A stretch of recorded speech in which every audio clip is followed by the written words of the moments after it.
Hello everyone, কেমন আছো তোমরা সবাই? আমি অনেক ভালো আছি। এটা আমার ইউটিউব চ্যানেলের প্রথম ভিডিও, প্রথম ব্লগ তোমাদের সাথে শেয়ার করছি। আজ সকালে আমি অনেক জলদি ঘুম থেকে উঠে গেছিলাম। ঘুম থেকে ওঠার পর ভাবলাম যে আজকে আমার বিছানার চাদরগুলো, বালিশের উষারগুলো, ওইগুলো মশারি, এগুলো অল্প ধোয়া যায়।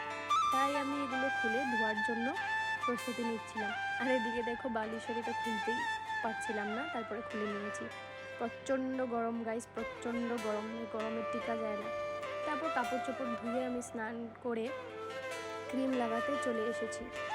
আর ক্রিম লাগাতে গেলে দেখো যে কামগুলো আমার দ্বারা কোনো কামই হয় না, যেটা আমার মা বলে, সেটা বলতে বলতেই আমার হাতের থেকে পড়ে গেলো ক্রিমের ডাব্বাটা। তারপর আমি ক্রিমটা সারা মুখে একদম লেপে নিচ্ছি, থাপ থ্যাপ থ্যাপ করে ভালো মতন মেখে। ক্রিম লাগিয়েও শান্তি নেই গাইস, এই গরমের মধ্যে ক্রিম লাগিয়েও শান্তি নেই। তো যেহেতু স্নান করে আসার পরে স্কিনটা অনেক ড্রাই হয়ে যায়, তার জন্য আমি ক্রিমটা লাগিয়ে নিয়েছি। এখন চুলটা আমার যেহেতু ভিজায়, কিন্তু আমি যেহেতু এখন আমার বিছানাটা ঘরটাকে ক্লিন করবো, তার জন্য চুলটা বেঁধে নিয়েছি। তো যেহেতু বলেছিলাম যে আমি পুরো সব উষার টুষার গুছিয়ে নিয়েছি, তো নিয়েও একটা উষার পাততে হবে, তো তার জন্য আমি তোষকটা ভালো করে ঝেড়ে নিচ্ছি। ঝেড়ে নিয়ে তারপর একটা নতুন বেডশিট পেতে দিচ্ছি। আর জানো তো, আমার নতুন নতুন বেডশিট পাততে খুব ভালো লাগে, জানি না কেন। আমার মনে হয় দুদিন পর পর তো যেহেতু সম্ভব নয়, কিন্তু সপ্তাহে 1 সপ্তাহ পর পর তো চেঞ্জ করতেই পারবো। আমার খুব ভালো লাগে বেড কভার চেঞ্জ করতে, নতুন বেড কভার পাততে। তো দেখো, কথা বলতে বলতে আমি বেড কভারটা পেতেও নিচ্ছি সুন্দর করে। আবার মানে আমার কিছু কাম যেগুলো আমি করব না, ওগুলো যদি আমি ঠিক মতন সুন্দর করে না হয়, আমার ভালো লাগে না। এই দেখো, যদি একটা বিছানা চাদরের এক সাইড যদি ঠিক না হয়, সমান না হয়, প্লেন না থাকে, আমার না কেমন জানি লাগে। তো সুন্দর করে প্লেন করে আমি রাখি। তারপর বালিশের উষারও তো আমি ধুয়ে দিয়েছিলাম, পিলো কভার। তো এখন তো তার জন্য আর একটা অন্যটা লাগাতে হবে, না হলে তো হবে না, শুতে অসুবিধা লাগবে। তার জন্য আমি একটা বালিশের উষার নিয়ে বালিশের উষারটাও লাগিয়ে নিলাম। তো কোল বালিশটারও উষার আমি বলছি, তো দেখতে ভালো লাগছিল না, তাই একটা ব্যাক কভার দিয়ে ওই কোল বালিশটাকে আমি ঢেকে দিয়েছি ভালো মতন, দেখতে ভালো লাগবে, তাই ঢেকে দিলাম। দেখো আমার কমপ্লিট গুছানো। যেহেতু আমি সারাদিনে এতটাও কাম করি না, কারণ মায়েই সব করে ফেলে, আমার এতটা করার প্রয়োজন হয় না। গাইজ, এটা আমার ফার্স্ট ব্লগ। প্লিজ তোমরা সাপোর্ট করো, লাইক করো, সাবস্ক্রাইব করে, পেলে আরও নতুন নতুন ভিডিও দেখতে পারবে। অনেক রকমের অনেক সুন্দর সুন্দর জিনিস দেখতে পারবে। প্লিজ আমার like, comment, share and subscribe করো গাইজ, প্লিজ তোমরা সাপোর্ট করো। দেখো, তোমাদের সাথে কথা বলতে বলতে আমাদের ঘরে একটা টুল আছে, ওই টুলটার উপরে অনেক কাপড় জামা থাকে, তো ওই কাপড় জামাগুলোকে আমি ভাঁজ করে নিচ্ছি। আমি ঘরটা ক্লিন করার পরে যদি কাপড় জামাগুলো ভাঁজ না করি, তো ভালো লাগে না। এই বিছানাটা আমি উঠাইনি, আমার মা আগে উঠিয়ে রেখেছিল। তো যেহেতু অল্প ধুলো জমেছিল, তো আমি ঝাড় দিয়ে দিলাম, ঝাড় দিয়ে ক্লিন করে ফেললাম। তো এখানে মানে কাপড় কয়টি ছিল, ওগুলোকে ঠিক করে সব ঠিকঠাক করে আমি ঘর গোছানো আমার সব কমপ্লিট হয়ে গেছে। তারপর আমি ভাবলাম যে আমার কয়েকটি নোটস করার বাকি আছে, যেহেতু আমি টিউশন যাচ্ছি, আমি যেহেতু স্টুডেন্ট পড়ছি এখন, তো কিছু নোটসগুলো উঠানোর বাকি ছিল, তো ওগুলি নিয়েই বসেছিলাম।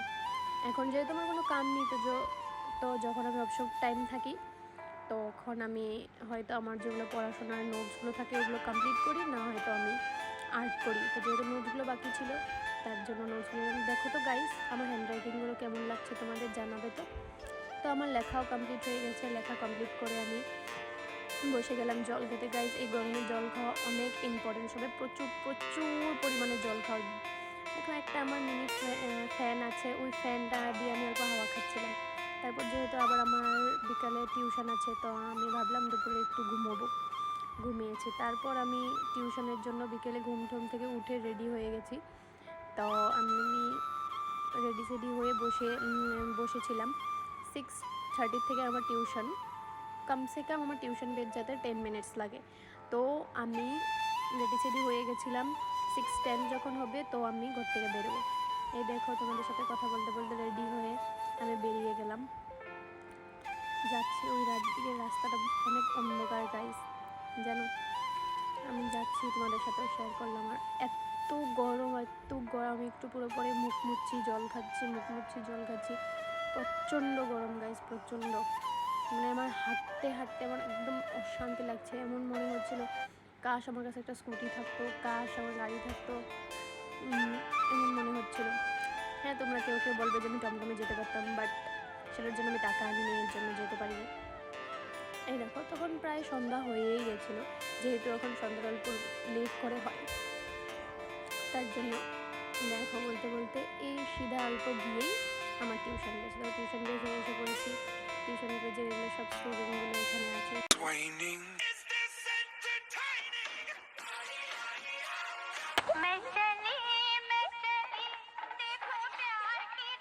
সময় তারপর ঘরে চলে গেলাম।